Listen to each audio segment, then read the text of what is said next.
We are assembled today to commemorate the massacre which occurred and to pay homage to the martyrs who were killed on Wednesday, the 20th of August, 1823, at Bachelor's Adventure on the East Coast during the Demerara Revolt.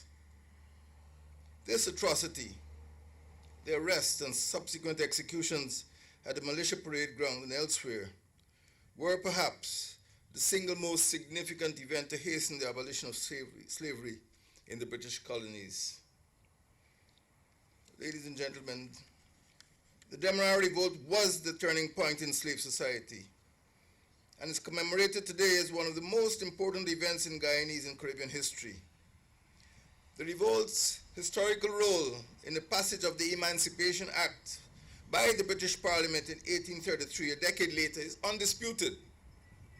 The Demerara Revolt broke out on Monday, the 18th of August, 1823.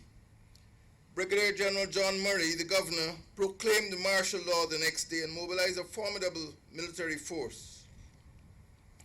The massacre took place at Plantation Bachelor's Adventure, where over 2,000 rebels confronted the main body of troops under Lieutenant Colonel John Thomas Leahy.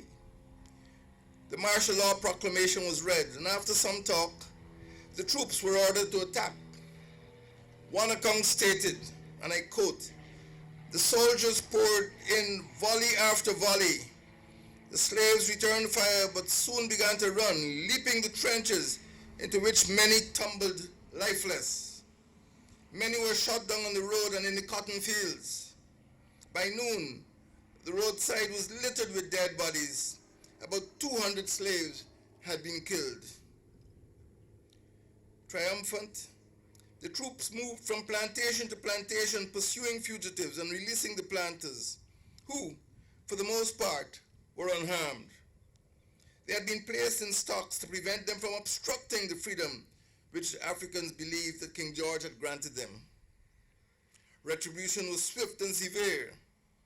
Colonel Lee and his officers held summary drumhead trials, each lasting only a few minutes. The courts reached hasty verdicts based on hearsay evidence. The accused invariably were found guilty, tied to trees, shot immediately. Their corpses were laid side by side on the ground, decapitated, and their heads placed on poles on the public roads in front of the plantations on the east coast of Demerara.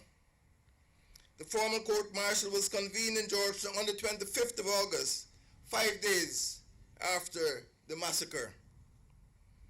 That court-martial was convened under Lieutenant Colonel Stephen Arthur Goodman. The militia parade ground, now Independence Park in Commingsburg, was the scene of public executions.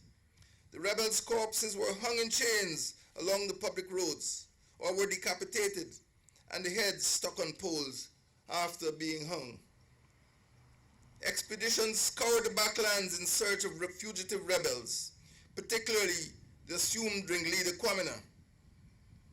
A mercenary found him and shot him dead on the 16th of September. His body was carried back and hung in chains outside Plantation Success on the East Coast. The planters and populace were exultant, but the very excesses for which the planters congratulated themselves in Georgetown were condemned in London. The Demerara Revolt caused an uproar in the British House of Commons, and although a vote of censure against the government failed, public opinion shifted further in favor of the complete abolition of the enslavement of Africans. Brigadier General John Murray was recalled and replaced as governor by Major General Sir Benjamin Durban in April 1824. The Emancipation Act was passed. The Demerara Revolt today is remembered in the village of Bachelor's Adventure, where the massacre actually occurred. And a memorial has actually been constructed by the villagers without help from the government. But the government will erect a memorial at Independence Park. The government will erect a memorial at Independence Park to commemorate these executions. Future generations must not forget that freedom was bought at a high price, the price of martyrdom of hundreds of Africans on the 20th of August, 1823. I thank you.